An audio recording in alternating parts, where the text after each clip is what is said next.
Pemirsa, sikap bela negara saat ini harus terus ditanamkan kepada generasi muda mengingat kebinekaan negara kesatuan Republik Indonesia semakin diguncang berbagai isu sara.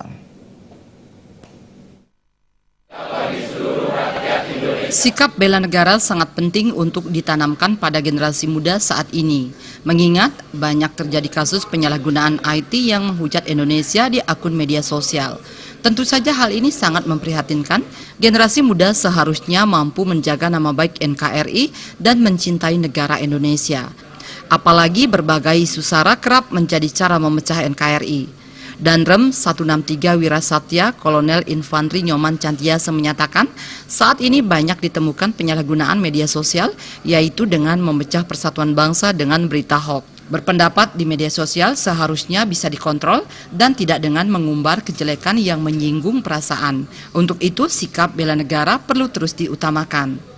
Sehingga rasa nasionalisme generasi muda saat ini yang sudah mulai merosot mampu diantisipasi. Kegiatan dalam rangka terus menumbuhkan nilai-nilai nasionalisme, nilai-nilai patriotisme, nilai-nilai rasa cinta tanah air. Sehingga kita berharap ke depan ya mereka punya jiwa-jiwa bela negara. Bela negara ini bukan angkat senjata, tapi mereka sesuai dengan perannya masing-masing. Kalau dia sebagai guru, ya mari kita siapkan generasi muda dengan baik. Kalau dia sebagai tentara, jadilah tentara profesional yang baik.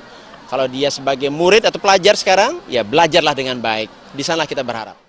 Melalui penanaman sikap bela negara ini, ke depan sikap anarkis maupun tindakan di luar norma dapat ditekan. Rasa nasionalisme generasi muda terhadap negara Indonesia diharapkan bisa meningkat. Jaya Kusuma, Bali.